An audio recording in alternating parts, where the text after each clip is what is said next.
For 15 months, about 450 days and nights, I commanded the 101st Airborne Division's Combined Joint Task Force 101, or CJTF 101, in combat in eastern Afghanistan.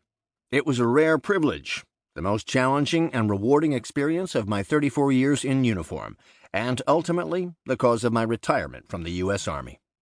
With the preparations for combat, the actual deployment, and a short month after our return, I was a division commander for 33 months. That was unusually long, but these were unusual times.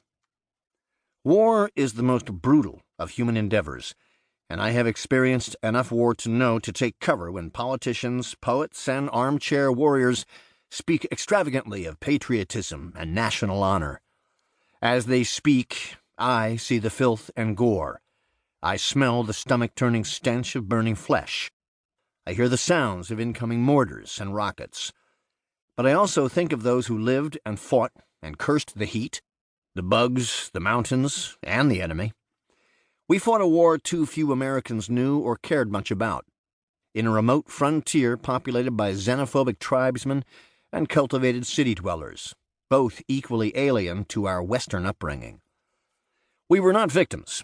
We were volunteers, at war because our nation told us to go to war, but each of us with our own reasons for being there.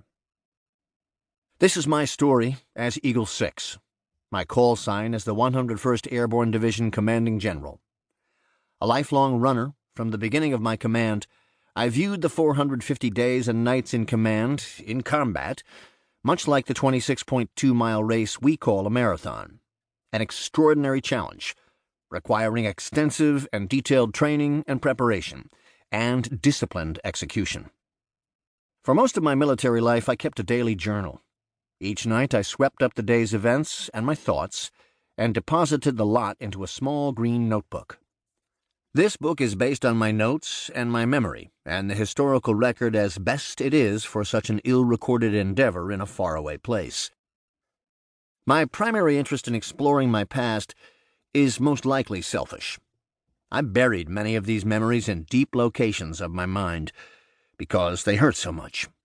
And yet, at odd times, they would come to the surface, and I would remember.